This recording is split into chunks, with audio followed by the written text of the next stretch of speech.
कमला का एक बेटा कपिल और दो बेटियां आंचल और प्रीति हैं। कपिल अपने घर में इकलौता लड़का है, इसलिए उसके ऊपर घर की जिम्मेदारियां भी ज्यादा है। कपिल की शादी गरीब घर की लड़की शीतल से होती है, जो कि दिखने में काफी खूबसूरत है। शीतल बहुत ही समझदार और भोले स्वभाव की लड़की थी। शादी के अगले दिन से ही शीतल ने घर की सारी जिम्मेदारियां संभाल ली।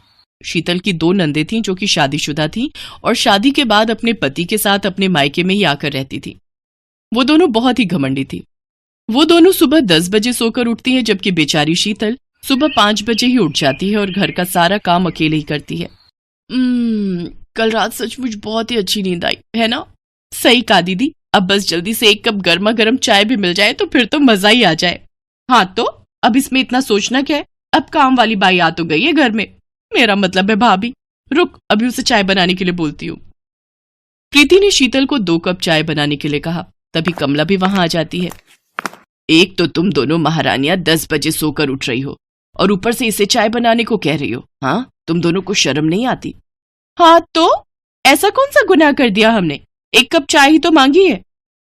दोनों बहनें अपनी मां से लड़ने लगीं। तभी शीतल ने कहा, शांत हो जाइए आप लोग। दीदी, आप लोग मेरी नंदे हैं और मेरी बहन की तरह हो। मैं अभी आपके लिए चाय बनाकर ले आती हूँ। कुछ देर बाद शीतल दोनों के लिए चाय बनाकर ले आती है। चाय पीने के बाद वो दोनों उनके लिए खाना बनाने के लिए कहती हैं। रुको बहू, ये दोनों भी तुम्हारे साथ जाएंगी खाना बनाने। अरे ये भी कुछ सीखेंगी या नहीं? इसके बाद रसोई में तीनों मिलकर खाना बनाने गए, लेकिन आंचल और प्रीति को कुछ नहीं आता था। जहां एक ने तेल की बोतल गिरा दी तो वहीं दूसरी ने आटे का कनस्तर ही गिरा दिया। कोई बात नहीं, धीरे धीरे तुम दोनों सब सीख जाओगी। हम तो चली, हमसे नहीं बनता ये खाना वाना। हाँ, दोनों वहां से चली जाती हैं। ऐसे ही कुछ दिन बीतते हैं। एक रोज कमला ने अपनी दोनों बेटियों से कहा, कुछ आता जाता तो है नहीं तुम दोनों को, ऊपर से शादी करके बैठ गई हो इस घर में। बहू को क्या तुमने नौकरानी समझ रखा है? माँ, तुम्हारी हिम्मत कैसे हुई हम दोनों से ऐसे बात करने की? अरे वो काम करती है तो कौन सा एहसान करती है? बहू है इस घर की, उसका फर्ज है काम करना। और ये मत भूलो माँ, जितना हक भैया का है इस घर पर उतना ही हमारा भी है। आने दो शाम को भैया को अपने घर पर, आगे की बात तब होगी। अपने पतियों और भाई के आते ही दोनों बहनों ने अपनी भाभी और माँ के खिलाफ उनके कान भर दिए। माँ, क्या जरूरत थी उनसे ऐसे बात करने की? भला वो भी तो इस घर की बेटियां हैं। हाँ सासू माँ, आपको हमारी पत्नियों से ऐसे बात नहीं करनी चाहिए थी। हाँ माँ जी। तो क्या करूं दामाद जी, तुम दोनों की बीवियां बदमाश जो हैं। क्या माँ, तुम कल की आई हुई लड़की के लिए हमें बदमाश कह रही हो? अब हमें नहीं रहना ऐसी भाभी के साथ, जिसकी वजह से हमें ही इतना सब कुछ सुनना पड़ता है। हाँ भैया, आप अभी इस घर का बंटवारा करो। कपिल और शीतल उन दोनों को समझाने की बहुत कोशिश करते हैं, लेकिन उन दोनों बहनों ने एक नहीं सुनी। फिर उस घर का बंटवारा किया गया और ज्यादातर हिस्सा उन दोनों बहनों ने ले लिया। कपिल, शीतल और कमला के हिस्से में एक ही कमरा आया जिसमें वो तीनों रहने लगे। कमला रोते हुए कहने लगी, पता नहीं मेरे घर को किसकी नजर लग गई जो मेरे घर का बंटवारा हो गया। माँ जी, वो दोनों अभी नादान हैं, उन्हें सही गलत का ज्ञान नहीं है। मेरी अच्छी बहू, मैं बहुत खुशकिस्मत हूँ जो मुझे तू मिली। अरे तू तो मेरे लिए बेटी से भी बढ़कर है। इसके बाद तो शीतल का ससुराल जैसे रणभूमि का मैदान बन गया। आंचल और प्रीति बात बात पर शीतल से लड़ने लगी और उसे नीचे दिखाने लगी। बहू, तू उन दोनों चुड़ैलों से कुछ कहती क्यों नहीं? कोई बात नहीं माँ जी, देखना एक दिन सब ठीक हो जाएगा। उधर अलग होने के बाद दोनों बहनें अक्सर खाना बाहर के होटल से ऑर्डर करती थी, जिस वजह से रोज बाहर का खा खा कर उन दोनों की और उनके पतियों की तबीयत बिगड़ने लगी और उनका पेट खराब रहने लगा और डॉक्टरों ने उन्हें घर का खाना खाने की सलाह दी। देखिए, आपको बाहर का खाना बिल्कुल बंद करना होगा और घर का ही बनाकर खाना होगा। लेकिन हमें तो खाना बनाना आता ही नहीं। हाँ तो सीख लो, इसमें कौन सी बड़ी बात है।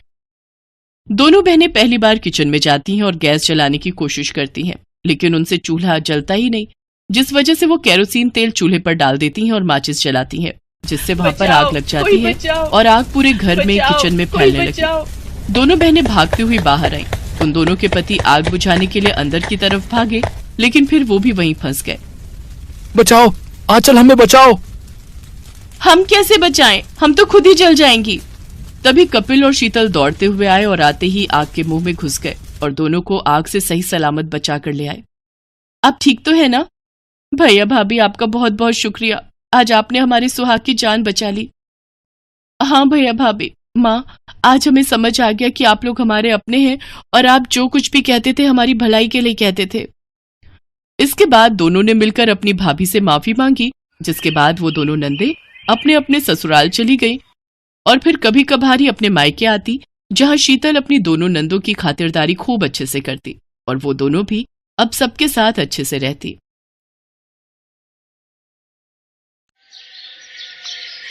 रोहित और कंचन एक दूसरे से बहुत प्यार करते थे। रोहित अमीर था जबकि कंचन गरीब घर की थी। उनकी शादी में इसी बात को लेकर बहुत अड़चनें आ रही थी। रोहित की माँ सुलोचना स्वभाव की बहुत चालाक थी। वो अपने बेटे रोहित की शादी किसी अमीर लड़की से करना चाहती थी। इसलिए रोहित ने अपने पापा की मदद से कंचन के परिवार वालों के सामने एक मंदिर में शादी कर दी। जीती रहो बहू।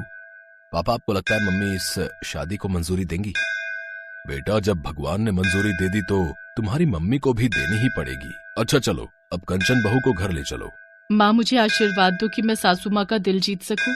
बेटी, मुझे पता है तू एक न एक दिन अपनी सासू माँ का दिल जरूर जीत लेगी और मेरा आशीर्वाद हमेशा तेरे साथ है। कंचन रोहित और अपने ससुर के साथ घर पहुँचती है, पर ये क्या, जैसा सोचा था उसका बिल्कुल उल्टा हुआ। उसकी सासू माँ ने कंचन को देखकर बिल्कुल भी गुस्सा नहीं किया। वो तो खुशी से थाली सजाकर उन दोनों की आरती करने लगी। ये देखकर रोहित और उसके पापा हैरान रह गए। उन्हें तो लगा कि सुलोचना पूरे घर को सिर पर उठा लेगी, पर ऐसा कुछ भी नहीं हुआ। सुलोचना ने कंचन का बहुत प्यार से स्वागत किया। आओ बहू, अंदर आओ, नए घर में तुम्हारा स्वागत है। देखो जी, शादी तो तुम चुपचाप कराए, पर रिसेप्शन में बहुत बड़ा करना चाहती हूँ। मेरे भी तो अरमान है कि आस पड़ोस और रिश्तेदार सब मेरी बहू को देखे।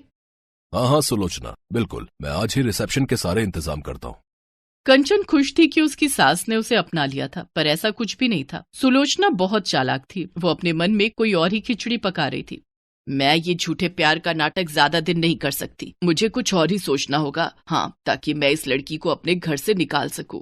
सुलोचना ने कंचन को बहू के रूप में नहीं अपनाया था, वो तो सबके बीच नाटक कर रही थी। रिसेप्शन में सुलोचना कंचन को अपने रिश्तेदारों और पड़ोसियों से मिलवाती है। रोहित का ध्यान अपने दोस्तों में था। क्या बात है सुलोचना, तूने तो चोरी चुपके बेटे की शादी भी कर दी और अचानक से रिसेप्शन भी रख दिया। बात कुछ हजम नहीं हुई। अब क्या बताऊं सुषमा, बहू गरीब घर की है बेचारी, इसलिए चुन्नी चढ़ा कर ले आए। अब बारात जाती तो इसके माता पिता में इतनी गुंजाइश नहीं थी कि बारात का स्वागत कर सकते। अरे बिल्कुल भी कुछ नहीं है, तुम क्या समझ रही हो, घर में बैठने के लिए कुर्सी तक तो है नहीं। वो तो रोहित को ना जाने इसमें क्या दिख गया। अब बच्चों की तो तुम जानती ही हो, जिद के आगे झुकना ही पड़ता है, वरना मैं तो इसे कभी भी अपनी बहू ना बनाती। अच्छा तुम लोग अब आई हो रिसेप्शन में तो अच्छे से खा पी कर जाना। बबली, उषा, सुन रही हो ना, हमने रिसेप्शन बड़ा पैसा लगा कर रखा है, एक एक बढ़िया चीज बनवाई है। बहू अगर गरीब घर की है तो क्या हो गया, ससुराल तो उसे अमीर मिला है। चलो मैं और मेहमानों को देख लूं। सास की बातें सुनकर कंचन की आंखें आंसुओं से भर आती हैं। तभी उसके माँ और पापा आ जाते हैं। कंचन अपने आंसू पोंछ लेती है। सुलोचना मुंह बनाती हुई उसके आगे से चली जाती है। बेटी, तू अपने ससुराल में खुश तो है ना? कंचन, तेरी सास ने तेरे साथ कुछ गलत बात तो नहीं की? जी पापा जी, माँ जी तो मुझे बहुत प्यार करती हैं। पता है जब से आई हूँ कोई काम ही नहीं करने देती, सारा दिन ठाठ से बैठे रहती हूँ।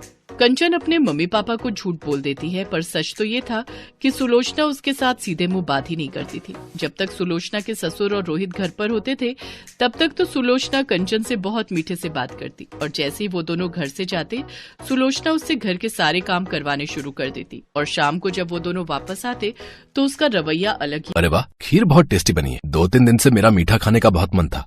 अरे बेटा, मुझे पता था, तभी मैंने शाम को बना दी। तुझे पसंद आई, ये मुझे बहुत अच्छा लगा। मैंने चीनी भी कम डाली थी। मुझे पता था तू मीठा कम खाता है। पर माँ, मीठा तो इसमें बहुत तेज है। सुलोचना झूठ बोल रही थी क्योंकि खीर उसने नहीं बल्कि कंचन ने बनाई थी। कंचन ने मीठा ज्यादा डाल दिया था। जब सुलोचना की चोरी खुलने वाली थी तो कंचन बात को संभाल लेती है। अरे वो मैंने ही मीठा ज्यादा डाल दिया, मुझे नहीं पता था कि माँ जी मीठा डाल चुकी हैं। कोई बात नहीं बहू, आगे से मीठा कम डाल लेना। एक कटोरी मुझे भी दे दो। कंचन ने बात को संभालकर अपनी सास को सम्मान दिया था, पर सुलोचना को इस बात से कोई मतलब नहीं था। घर के सारे काम कंचन करती थी, पर क्रेडिट सुलोचना अपने नाम कर लेती थी। कंचन इस बात के लिए कभी भी कुछ नहीं कहती थी। उसे लगता था कि अगर इससे उसकी सास खुश होती है तो कोई बात नहीं। इसे तो कोई फर्क ही नहीं पड़ता, मैं काम का सारा क्रेडिट अपने ऊपर ले लेती हूँ। करती ये है, मुझे कुछ और ही सोचना पड़ेगा। ऐसे दाल नहीं गलने वाली, मुझे सोनिया को बुलाना ही पड़ेगा। हेलो सोनिया बेटा, मैं बोल रही हूँ। हाँ ठीक है, तुम कुछ दिनों के लिए आ जाओ। सोनिया सुलोचना की सहेली की बेटी थी। सुलोचना चाहती थी कि सोनिया उसके घर की बहू बने, पर रोहित ने कंचन से शादी कर ली। सुलोचना चाहती थी कि किसी तरह कंचन इस घर को छोड़कर चली जाए और सोनिया इस घर की बहू बनकर आ जाए, इसलिए वो सोनिया को रहने के लिए बुला लेती है। नमस्ते आंटी, अच्छा हुआ आपने मुझे बुला लिया, मैं वैसे भी घर पर बहुत बोर हो रही थी। आपकी कंपनी मुझे बहुत अच्छी लगती है। बस तो फिर अब आराम से कुछ महीने मेरे पास रहो। मैं तो ये चाहती हूँ कि तुम हमेशा के लिए ही यहाँ रहो, पर तुम्हें इस रास्ते के कांटे को निकालना होगा। जब तक ये कंचन यहाँ पर है, तुम इस घर की बहू नहीं बन सकती। आप चिंता मत करो आंटी, अब मैं आ गई हूँ ना, मैं इस कंचन को घर से निकाल कर ही दम लूंगी। बस तो फिर बन गई बात। तुम आज रोहित के लिए साउथ इंडियन खाना बनाओ, उसे साउथ इंडियन खाना बहुत पसंद है। दिल का रास्ता पेट से होकर गुजरता है। रोहित तुम्हारे हाथ का बढ़िया खाना खाएगा तो अपने आप तुम पर लट्टू हो जाएगा। पर आंटी, मुझे तो खाना बनाना आता ही नहीं है, मैं कैसे बनाऊंगी? अरे तो कोई बात नहीं, खाना कंचन बना लेगी। जब रोहित और उसके पापा आए तो मैं बोल दूंगी तुमने बनाया है, बस हो गया काम। सोनिया रसोई में जाती है और कंचन को मीठी मीठी बातों में फंसाकर साउथ इंडियन खाना बनाने के लिए कहती है। कंचन, आज मेरा साउथ इंडियन खाने का बहुत मन है, प्लीज तुम डोसा सांभर और इडली वगैरह बना दोगी, बहुत मन कर रहा है। ठीक है, तुम बैठो, मैं तैयार कर देती हूँ। कंचन बहुत ही स्वादिष्ट साउथ इंडियन खाना तैयार करती है। रोहित और उसके पापा के आने का समय हो रहा था, तभी कमरे में से सुलोचना की चीखने की आवाज आती है। कंचन दौड़ती हुई कमरे में जाती है। बाथरूम में फर्श पर साबुन गिरा हुआ था, उस पर पैर फिसल गया, मेरी कमर। माँ जी, मैं डॉक्टर को फोन करके बुलाती हूँ, चलिए आप आराम से बिस्तर पर लेट जाइए। कुछ देर बाद डॉक्टर के आने पर पता चलता है कि सुलोचना की कमर का मांस फट गया है, जिस कारण उसे कुछ दिन बेड रेस्ट करना होगा। कंचन रसोई में सुलोचना के लिए कुछ हल्का बनाने चली जाती है। सब लोग कमरे से बाहर आ जाते हैं। सोनिया, यही मौका है, तुम मेरी सेवा करके सबका दिल जीत सकती हो, फिर आराम से तुम इस घर की बहू बन जाओगी। नो आंटी, मैं आपके वॉशरूम और टॉयलेट साफ नहीं कर सकती। अभी अभी डॉक्टर ने कहा कि आपको बेड पर ही वॉशरूम और टॉयलेट करना है, ये सब मुझसे नहीं होगा। मुझे इन सब कामों से बहुत चिढ़ होती है। जब आप ठीक हो जाओगे तभी मैं आऊंगी। अभी तो मैं जा रही हूँ, मैंने मॉम को फोन कर दिया था, वो गाड़ी भेज रही है। जब आप ठीक हो जाओगे तो मुझे फोन कर देना, मैं आ जाऊंगी। सोनिया की बात सुनकर सुलोचना की आंख खुल जाती है। वो जिसे अपना समझ रही थी वो वास्तव में अपनी नहीं थी। थोड़ी देर बाद कंचन कमरे में आती है, सुलोचना को अपने हाथों से खाना खिलाती है और उसके बाद दवाई देकर वॉशरूम करवाती है। कंचन सुलोचना की बहुत सेवा कर रही थी। अपनी बहू के इतने अच्छे व्यवहार को देखकर सुलोचना की आंखों में आंसू आ जाते हैं। उसने कंचन के साथ कितना बुरा किया था। सोनिया जाने लगती है। अच्छा आंटी जी, मैं चलती हूँ, आप मुझे फोन कर देना जब भी बुलाना होगा, मैं आ जाऊंगी। नहीं बेटा, अब तुम्हें परेशान होने की और बेवजह यहाँ आने की कोई जरूरत नहीं है। मेरी बहू है मेरी सेवा करने के लिए और मेरा ख्याल रखने के लिए। तुम अपने घर में खुश रहो, और हाँ, जब शादी करो तो कार्ड भेज देना, मैं अपनी बहू कंचन के साथ जरूर आऊंगी। अपनी सास के मुंह से ऐसा सुनकर कंचन खुशी के आंसू रो पड़ती है और अपनी सास के गले लग जाती है। सोनिया मुंह बनाती हुई वहाँ से चली जाती है। कुछ दिनों बाद सुलोचना की तबीयत ठीक हो जाती है। अब उसका व्यवहार कंचन के साथ बहुत अच्छा हो गया था। ये देखकर रोहित और उसके पापा भी